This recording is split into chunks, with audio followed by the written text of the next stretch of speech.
Welcome back to the Sic Em Podcast. I'm your host, John Morris. On today's episode, we're joined by Baylor women's golf senior Rosie Belsham. A native of Whitley Bay, England, Rosie grew up playing field hockey and golf, but ultimately stuck with the latter after winning tournaments and rising up the youth ranks overseas. Rosie has found a home away from home here in Waco and has turned her time at Baylor into multiple All-Big 12 team selections and has quickly become one of the best athletes in Baylor women's golf history. Rosie, welcome to the Sic Em Podcast. Thank you. We appreciate you being on with us. So in our sit-down interviews like this with the Sic Em Podcast, with the student athletes, it's always interesting to say, hey, tell us about your background. What was it like growing up? Things like that. With you from England, from Whitley Bay, England, I'm particularly interested in hearing your thoughts about that. Growing up and sports-wise, what was that like for you? Yeah, as far as I gather, it was very different over there to what all my teammates and classmates have experienced. We didn't play sport like you guys do in high school and school. It's very academic based, no kind of leagues or anything. And obviously the weather, we don't have the nice sunshine that we have here in Texas. So it was a lot of kind of indoor or dark night sports. And then obviously with being a golfer, it was kind of a weekend sport. But very different from what I gather, yeah. Sounds like it. Sounds like you've compared stories to some of your teammates that are from the United States. Yes, we're a very international team. We currently have 4 Americans, and that's the most in all my 4 years that we've had. Yeah, my roommate is American, and she had a very different high school experience to me, from Iowa. And then, a couple of the others on the team, I mean, they play golf for their high school. My school was probably the only golfer. And they had a lot more competition experience than I did through that as well. Good. So what was it wasn't really through the school, there wasn't a golf team per se. Were you on your own, or how was it organized, or what was the organization, I guess? Well, my dad already played, grandpa already played, so mum and I, we'll both start. Who can be the best, the fastest? So it was a race. We're a very competitive family. And then just kind of, the golf clubs are really welcoming, lots of kind of junior clubs and things like that. So just made a bunch of friends and played with them on the weekends and sometimes after school in the summer. Interesting. So you're just playing, I mean, are you involved in any tournaments or competitions? We have club competitions, mainly just in the school holidays. And then once it got a little better, we have counties, which are still a lot smaller than over here, but they have coaching on the weekends, and you get put into kind of age groups and then make a lot of friends, and then you kind of progress as groups, and then obviously then we have like the national squad and make friends in there, and then end up having friends all over Europe, playing in tournaments. Like the nationals and the regional squads will take you to tournaments for experience. Ends up being a lot of travel, doesn't it? Mm-hmm. Like all over Europe, maybe. Yeah, I mean, in the beginning, it's just all over England, which to Texans, I mean, you can fit 7 Englands in Texas. That's right. But a lot of travel, a lot of flying, but you just kind of get used to it. Yeah. Sounds like your parents were maybe pretty good athletes, huh? Or into sports a lot. Yeah, I played 2 or 3 different sports on the same team as them by the time I graduated high school and came over here. Mum actually both played golf, field hockey, and tennis. Wow. Yeah. I love the mum. That's great. Yeah. That's good. So you participated in a lot of sports yourself growing up, didn't you? Yes, I always like to say I had ants in my pants. I couldn't sit still and just watch TV, so played soccer or football, as my English counterparts would say. Right. A bit of tennis, bit of rugby, golf, field hockey was probably my second most common sport that I played. Mm-hmm. And at what point did you sort of start focusing in on golf? And how was that? What was that like? Well, golf and field hockey were rivals for a long time until I was probably 16, 17, when it was kind of like, okay, I'm pretty good at both of these. I need to make a decision. And it was not a decision I wanted to make at all because I love them both so much. But it ended up being the dates for golf came out before the dates for hockey. So I had to commit, and they just clashed so much that golf went first, and that's what I prioritized. How about that? Those are very different sports. I mean, I think about field hockey and the running and, constant running, and then golf, much slower pace. Those are very different, aren't they? Yeah, and then one individual and one team sport. Yeah, true, right.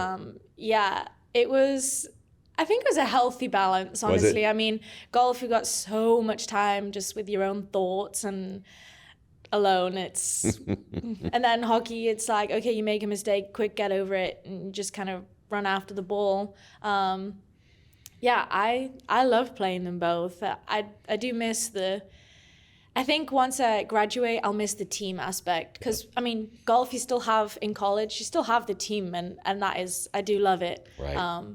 So yeah, it'll be very interesting when I graduate to be alone in the professional world. Gotcha. That's one of the beauties of collegiate golf, It is individual, but you're part of a team also, and you've got that team, and you've got that support, and you've got that coaching that goes with it. Yeah, I mean, the college golf has been just something I could never have imagined. I mean, I've been on teams my whole life playing for England and over in Europe, but then to come over to college and you travel with that team like week in, week out, practice with them all the time. It's and then there's only 8 of us on the team now, so it's so close-knit. And then the coaches seeing them all the time. It's something I will cherish forever. So you're from Whitley Bay in England. Tell us about your hometown. Windy seaside town. Everybody knows everybody. Yeah. How big? How small? I'd say it's probably half the size of Waco. Okay. I couldn't put a number on it. Right. But yeah, I mean, I grew up. I went to the middle school. I walked 5-10 minutes every day, and then went to high school in the city in Newcastle, and went to school I left my house at 7:30, got back at 4:35 p.m. and then, I mean, it was dark by then most times of the year. So I just had kind of a small group of friends that we would go to the driving range, play golf, play hockey. It was a small community, but I loved it. Yeah. How much had you traveled outside England? I mean, we talked about your competition in Europe, but when you came to Baylor, how many times have you been to the United States? I came for my 4th birthday, so don't really remember 4th birthday, that. okay. Yeah. But then between then and coming to college, the only time I'd been was on my visits to universities. Right. So it was a huge change, especially being in COVID and having to come over on my own. So it was grow up overnight. Right. That's tough. I mean, to put you, you're 17 or 18 years old and you're by yourself traveling here in COVID, that was tough for everybody. That had to have been tough for you. Yeah, I mean, I was supposed to quarantine for 14 days, but luckily by the time I came, they reduced the rules down to 7. Okay. The worst 7 days of my life in a hotel. But then, I mean, it was great. I didn't get homesick once. Really? Yeah, because of COVID, every tournament we went to, we pretty much drove to, which wasn't so fun, but as a team it was good. We played as a team, like in a 5-ball, which is not normal, and we just thrived. It was awesome. I spent every working day of everything with my roommate. Classes were online, practice. I had a great time. Yeah. How about that? That's great. You made the most of it. Yeah. That's really good. So when you came to visit schools, when you came to Baylor to visit, you visited some other schools on that same trip? Yes. Well, not on the trip to Baylor. Okay. I visited probably 7 schools, which is quite a lot. I did probably 5 in 1 week. And then Baylor was kind of like a last minute. It was like, oh, here's an offer. Can you come and visit? And I committed on my visit. Something about Baylor was just like, yep, this is the place for me, and never looked back. Wow, that's a great story. Yeah. What was your first contact from Coach Goebel and Coach Ludwig like? I was, believe it or not, very, very shy. So pretty much my parents did all the talking. Yeah. So it was in Sweden at a junior Annika invitational event. And Carly approached us and said, introduced herself, and kind of, my dad had a conversation with her. And that was pretty much the first. And then she was the main point of contact, and she's amazing and sold it. That's great. Carly's really good at that. Yes. I mean, she is. She's a world traveler for sure. Do you think how'd she find you? Did she just go to tournaments and saw you play, and that's what led to the contact? Yeah, I mean, I believe so.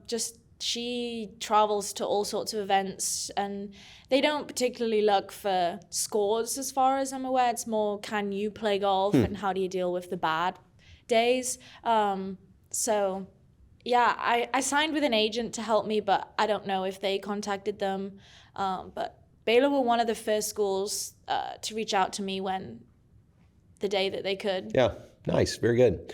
Was it always a goal of yours to come to the United States and play collegiate golf? As soon as I decided golf was my sport, 100%. Okay. I never wanted to go anywhere else. Right. Much to my parents' disappointment. But no, the weather, all the best players in the world have done it. Yeah. I just had to do it. How much do your parents get to see you play? It's probably like, whilst I'm over here, they'll see one tournament.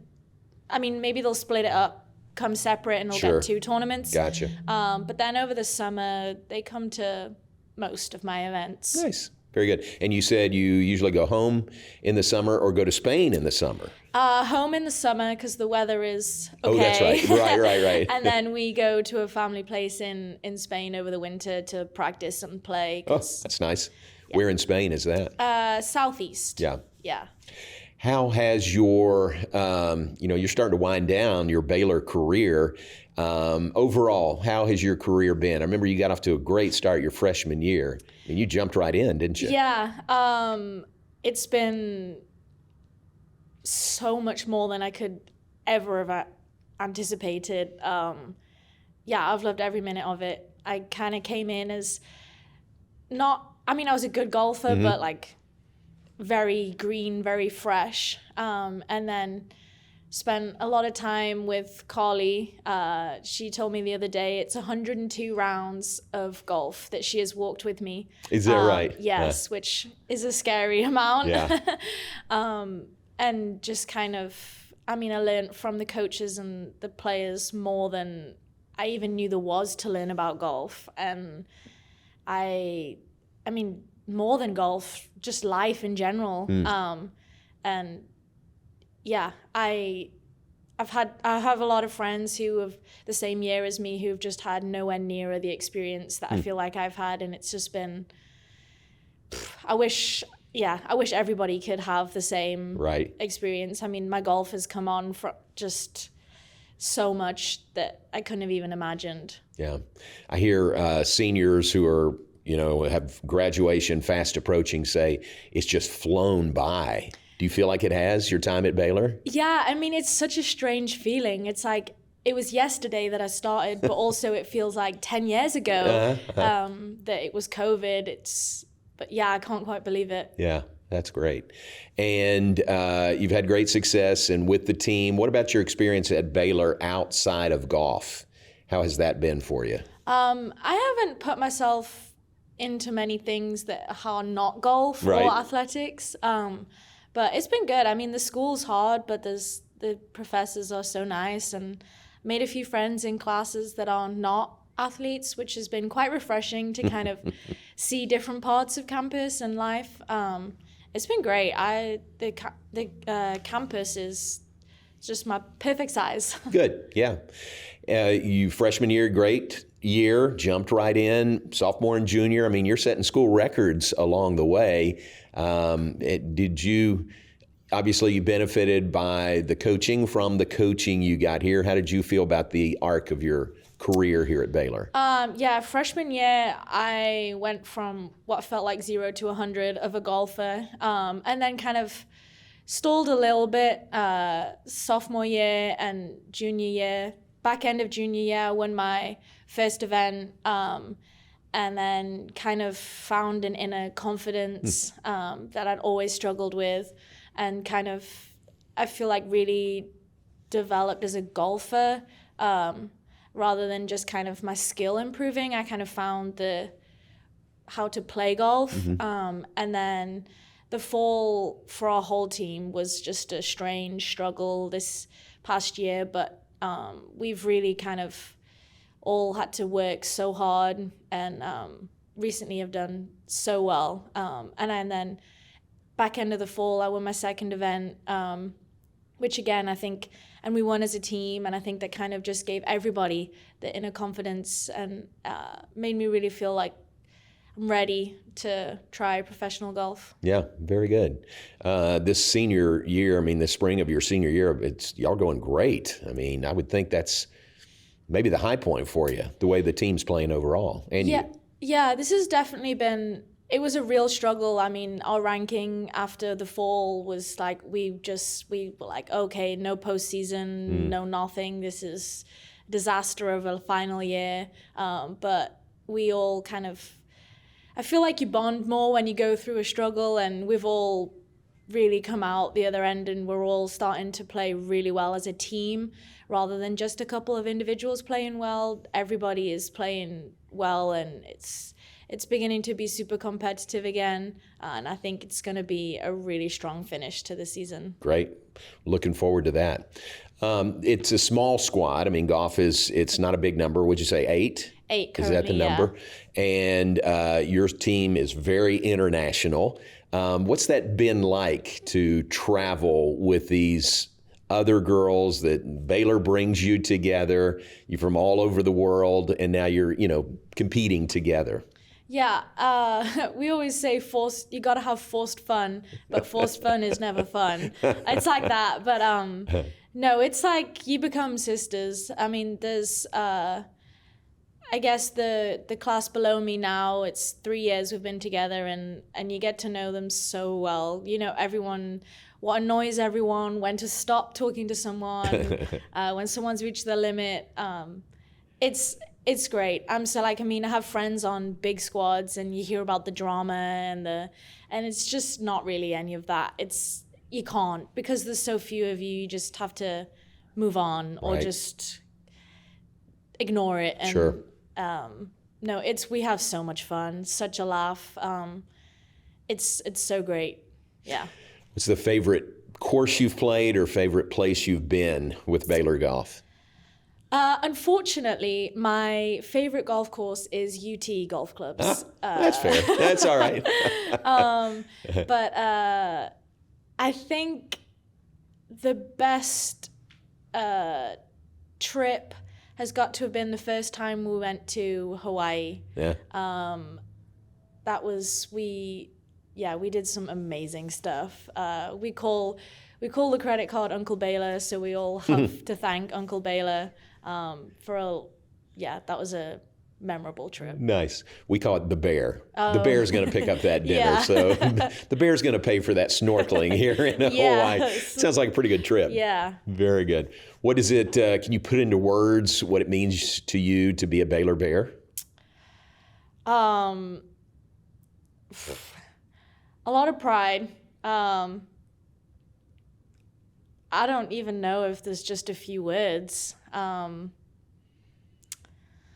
It's awesome. I mean, we're so good in everything. Mm-hmm. All around, I'd say all around awesome would have to be my words. Yeah. I think that's very good. Away from golf, even maybe away from school, what do you like to do? Do you have any hobbies? I love to shop, which is a bad hobby. I just love to do things outdoors, go for a run, go for a walk. We've done a lot of trips, like a few of the teammates kind of go up to Austin or down to Austin, kind of just go exploring, or up to Dallas and do some shopping. Yeah, more shopping. Yeah, just kind of go on adventures. Yeah. Is this a fair question? If not, just tell me no. But is shopping different in the United States, in Waco, compared to Newcastle, Whitley Bay? It's just on a 10 times larger scale over here. That's what I would think, exactly. Yeah. So more fun for you then. Yeah, more options, more time. Very good. What would you like to play professionally after Baylor?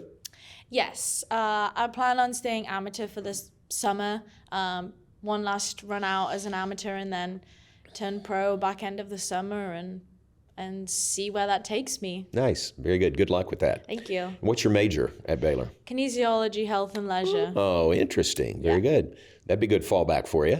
Yes. Or after your playing days are done. Yeah. I'll probably do another degree, something more specific, if golf doesn't work. Right. Very good. Hope it works for you. Hope you play golf for a long, long time. Thank you. So question we like to ask everyone on the Sic Em Podcast to wrap things up. When your time at Baylor is done, how would you like for people to remember Rosie Belsham? Oof, that's a tough question. Yeah, take your time. Think about it. I always like to think I'm a little bit funny, but I don't know if everyone agrees with that. Or maybe it's just the English in me that is a dry sense of humor. Just a all-around good person and athlete. Very good. Very good. It sounds like the Baylor experience has been good for you all the way around. Thank you. Yes, I'd agree. Thanks for visiting with us. Best of luck to you in the future. Thank you for having me. Thank you. Thanks again for joining us on the Sic Em Podcast, a sport and story production. If you enjoyed this conversation with Rosie Belsham, head over to BaylorPlus.com or the official Baylor Athletics YouTube channel, where you can watch the premium video version of this podcast. Be sure to subscribe to the show wherever you get your podcast, leave a review, and tell your friends about us. I'm your host, John Morris, and I hope you'll join us next week on another edition of the Sic Em Podcast.